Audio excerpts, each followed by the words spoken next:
हालिया पाक भारत कशीदगी और अस्करी तसादुम के बाद भारत को दो बड़े चैलेंजेस का सामना करना पड़ रहा है। एक तरफ पाकिस्तान के साथ फिजाई टकराव में भारत को भारी नुकसानात हुए हैं और अब तो खुद भारतीय अस्करी क़यादत ने तस्लीम कर लिया है कि पाक फिजाइया ने भारत के जंगी तैयारे मार गिराए हैं।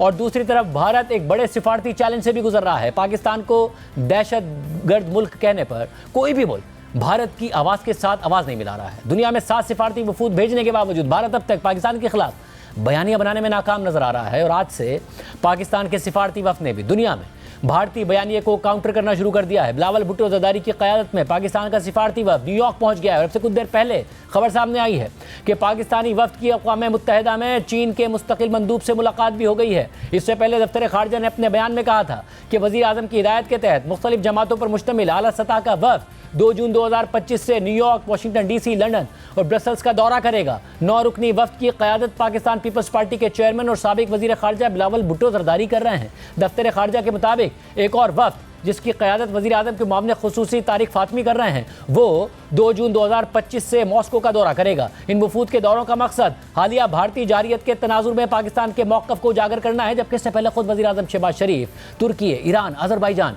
और ताजिकिस्तान का दौरा मुकम्मल कर चुके हैं। इसलिए भारत में वज़ीर आज़म मोदी पर तनक़ीद बढ़ रही है कि इस नाजुक मोड़ पर नरेंद्र मोदी मुल्क के बाहर सिफारती मुहिम को लीड करने के बजाय मुल्क के अंदर इंतखाबी मुहिम चलाने में मसरूफ़ हैं। उनके वज़ीर ख़ारजा भी बाहर नहीं जा रहे हैं और जो सिफारती वफूद उन्होंने बैरून मुल्क भेजे हैं उन्हें भी अंडर सेक्रेटरी या साबिक ओहदेदारों तक ही रसाई मिल रही है, जिस पर भारतीय अपोजिशन और आम शहरी अदम इत्मीनान का इज़हार कर रहे हैं। और सिर्फ यही नहीं, मोदी हुकूमत की सरहदों से बाहर मुखालफिन की टारगेट किलिंग की पॉलिसी की वजह से भारत को सिफारती लिहाज से आज एक बड़ा धचका लगा है। कनाडा में मुकीम सिख रहनुमाओं के खिलाफ भारतीय हुकूमत की कार्रवाइयों पर भारत और कनाडा के ताल्लुकात कुछ अरसे से शदीद तनाव का शिकार हैं। और अब भारतीय मीडिया में यह खबर सामने आ रही है कि वज़ीर आज़म मोदी रवा महीने कनाडा में होने वाले G7 के इजलास में बतौर मेहमान शिरकत नहीं करेंगे। उन्हें कनाडा की जानिब से दावतनामा भी नहीं भेजा गया और ऐसा 6 सालों में पहली दफ़ा होगा कि नरेंद्र मोदी G7 समिट में गेस्ट के तौर पर शिरकत नहीं करेंगे। This time the host is Canada. Perhaps it's Canada's prerogative to extend invitation to the other countries other than the member countries of the G7. So till now there has not been any invite extended by Canada. 2019 के बाद से लेकर के 2024 तक हर G7 सम्मेलन के अंदर, शिखर सम्मेलन के अंदर भारत हर बार इनवाइट किया जाता था। There is no doubt about it. मैं तो ये कहता हूं कि as per IMF data Bharat जो दुनिया की 5वीं बड़ी इकोनॉमी है, उसके बावजूद भी अगर भारत सरकार चौथी कहती है तो उसको भी मान लेते हैं, वो भी हो ही जाएगा देर सवेर, उसमें भी कोई समस्या नहीं है बड़ी। भारत को इस बार इनवाइट नहीं किया जा रहा है। इस बार जो होस्ट कंट्री है वो कनाडा है और कनाडा में ये 15 से 17 जून को होने वाला है अल्बर्टा में।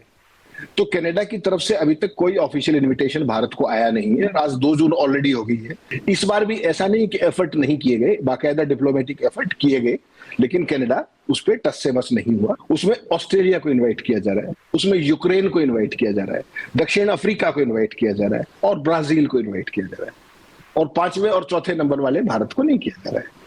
कांग्रेस केरल ने इस पर सवाल उठाया है कि नरेंद्र मोदी को G7 समिट के लिए क्यों नहीं बुलाया गया। जयशंकर, क्या आप जाकर चेक कर सकते हैं। इसके अलावा हफ्ते को भारतीय chief of defence staff Anil Chauhan ने जब ये तस्लीम कर लिया कि 6 और 7 मई को पाकिस्तान ने भारतीय तैयारे मार गिराए थे, तो इसके बाद से भारत में मोदी हुकूमत के खिलाफ मजीद तनाज़ात खड़े हो गए हैं, जहाँ खुद बीजेपी के हामी इस इंटरव्यू पर chief of defence staff Anil Chauhan पर तनकीद कर रहे हैं, उनकी ट्रोलिंग कर रहे हैं, भारत से बाहर इंटरव्यू देने पर एतराज़ कर रहे हैं, सच बताने पर तनकीद कर रहे हैं कि क्या ज़रूरत थी ये बताने की। तो वहीं मोदी हुकूमत पर उठने वाले सवालात में भी इजाफा हो गया है। कांग्रेस ने फौरी तौर पर पार्लियामेंट का खुसूसी इजलास बुलाने का मुतालबा कर दिया है। साथ ही कांग्रेस रहनुमा सुप्रिया श्रीनाथ ने सवाल उठाया है कि वजीर दिफा राजनाथ सिंह, जिन्होंने 2 ऑल पार्टीज मीटिंग्स की सदारत की थी, उन्होंने वहां ये बात क्यों नहीं बताई। क्या ये बात पार्लियामेंट को नहीं बताई जानी चाहिए थी। मोदी जी क्या छुपाने की कोशिश कर रहे हैं। भारत के chief of defence staff general Anil Chauhan ने हिंदुस्तान से हजारों किलोमीटर की दूरी पर सिंगापुर में ब्लूमबर्ग और रॉयटर्स को दिए हुए अपने एक अंग्रेजी के इंटरव्यू में ये माना कि हाँ जरूर हमारा कुछ नुकसान हुआ, हमारे कुछ जेट्स गिरे, लेकिन ये जरूरी नहीं है कि हमारे जेट्स गिरे, ये जरूरी है कि ऐसा क्यों हुआ, उनको क्यों गिराया गया, लेकिन सरकार उस पर लीपापोती क्यों कर रही है। नरेंद्र मोदी क्या छुपाने की कोशिश कर रहे हैं, ये अपने आप में संशय पैदा करता है, क्योंकि ना वो सिर्फ देश को भ्रमित कर रहे हैं, वो असल में सेना के मनोबल को कमजोर कर रहे हैं। जनरल चौहान ने ये बड़ी बात बोली तो उन्होंने डिसिप्लिन आर्म फोर्स की तरह बात करी, लेकिन बीजेपी का जो इकोसिस्टम है, जो दोरुपल्ली के ट्रोल हैं, वो खड़े हो गए ये कहने के लिए कि ऐसा करके CDS chief of defence staff ने नैरेटिव खराब कर दिया है। अब वो समझाएंगे कि चीफ ऑफ डिफेंस स्टाफ कब, कहां, कैसे, क्या बोलेगा। ये वही लोग हैं जो विक्रम मिस्री के पीछे पड़ गए थे, उनकी बेटी को नहीं बख्शा था, और अब ये जनरल चौहान के पीछे पड़ गए। लेकिन असलियत यह है कि इन लोगों को किसी चीज की कोई समझ नहीं है। ये लोग सिर्फ ट्रोल कर सकते हैं जब सच और तर्क बोला जाता है, और तर्क बोलना यूनिफॉर्म के लोगों का, टॉप डिप्लोमैट्स का काम है। और जब वो तार्किक बातें करते हैं, जब वो सच्चाई बयां करते हैं, तो इनके झूठ के पुलिंदे ध्वस्त हो जाते हैं। सवाल आज इस बात का है कि जो बात चीफ ऑफ डिफेंस स्टाफ ने सिंगापुर के एक इंग्लिश इंटरव्यू में कही, क्या वो बात रक्षा मंत्री और प्रधानमंत्री इस देश को, इस देश के सदन को, इस ऑल पार्टी मीटिंग में नहीं कह सकते थे? दो मीटिंग हो गई, वहां पर कुछ नहीं बताया गया। संसद के विशेष सत्र की डिमांड लगातार उठ रही है। ये काम चीफ ऑफ डिफेंस स्टाफ ने किया है, लेकिन नरेंद्र मोदी कुछ तो छुपाने की कोशिश कर रहे हैं। वो क्यों कर रहे हैं, इसका जवाब सिर्फ वो दे सकते हैं। लेकिन इस प्रोसेस में वो सेना के मनोबल के साथ और इस देश के विश्वास के साथ जरूर खिलवाड़ कर रहे हैं। कांग्रेस ने अपने ऑफिशियल एक्स हैंडल से भी यही सवाल उठाया है कि मोदी हुकूमत तैयारी गिरने को क्यों छुपा रही है। साथ ही आज़ाद सहाफ़ी भी ये सवाल उठा रहे हैं कि जिन सहाफ़ियों और अखबारात ने शुरू में ही भारतीय तैयारी गिराए जाने की तस्दीक करते हुए खबर दी थी, उन पर दबाव डाल के माफ़ी मंगवाई गई, वो खबर अब दुरुस्त साबित हो गई है। तो क्या वो अखबार दुरुस्त खबर पर माफ़ी मांगने पर अब दोबारा माफ़ी मांगेंगे?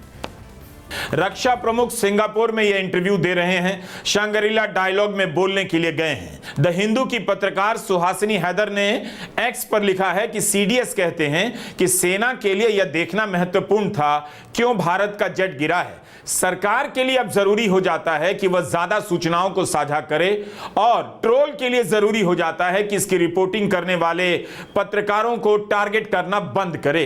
सुहासिनी हैदर द हिंदू की पत्रकार हैं। इसी अखबार की पत्रकार विजेता सिंह ने ऑपरेशन सिंदूर की अगली सुबह 8 मई को विमानों के मलबे की एक तस्वीर साझा की, लेकिन उन पर सब टूट पड़े। विजेता सिंह ने उन तस्वीरों को डिलीट कर दिया। ट्रोल विजेता सिंह पर इस तरह से टूट पड़े कि बहुत सारे पत्रकार इस खबर से पीछे हट गए। यहां तक कि द हिंदू अखबार ने खेद जता दिया और रिपोर्ट ही डिलीट कर डाली। द हिंदू ने लिखा कि ऑपरेशन सिंदूर में शामिल भारतीय विमान के बारे में हमने अपना पहला पोस्ट डिलीट कर दिया है। भारत की तरफ से इसकी कोई आधिकारिक सूचना नहीं दी गई है, इसलिए हमने अपने प्लेटफॉर्म से हटा दिया। हमें अफसोस है कि पाठकों को इसे लेकर भ्रम हुआ होगा। हिंदू ने एक तरह से माफी मांग ली। अपनी रिपोर्टर की रिपोर्ट से पीछे हट गया अखबार। कितना टफ है इस समय में रिपोर्टर होना।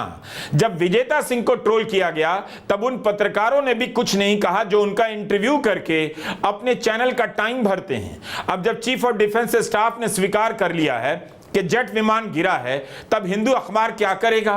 क्या सही खबर के लिए माफी मांगने पर माफी मांगेगा? यह भी एक रिकॉर्ड होगा, सही खबर छाप कर भी माफी मांगने का रिकॉर्ड। हम एक बार फिर से बता दें कि भारत का कितना जेट विमान गिरा है, इस बारे में सीडीएस जनरल अनिल चौहान ने कुछ नहीं कहा। बल्कि जब पूछा गया कि पाकिस्तान का दावा है कि भारत के 6 विमानों को गिराया गया, तो उन्होंने इसे पूरी तरह गलत बताया, यानी 6 विमान गिराए जाने की बात नकार दी। लेकिन नंबर महत्वपूर्ण नहीं है, रॉयटर्स को कहते हैं। तो क्या यह माना जाए कि उन्होंने संख्या के बारे में अभी भी निश्चित तौर पर या अंतिम तौर पर कुछ नहीं कहा?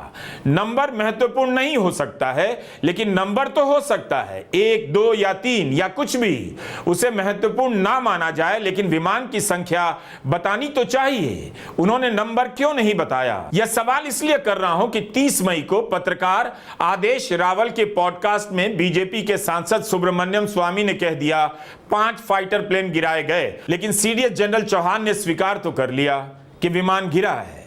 कितना विमान गिरा है यह साफ नहीं, कौन सा विमान गिरा है यह भी साफ नहीं। वायुसेना के प्रमुख ने एक भी प्रोजेक्ट के समय पर पूरे नहीं होने का बयान यूं ही नहीं दिया होगा। कुछ तो है जो धीरे धीरे छनकर बाहर आ रहा है, कुछ इधर से कुछ उधर से निकल रहा है। अब इस सारी सूरत हाल में पाकिस्तान का वफ्द अमेरिका पहुंचा है।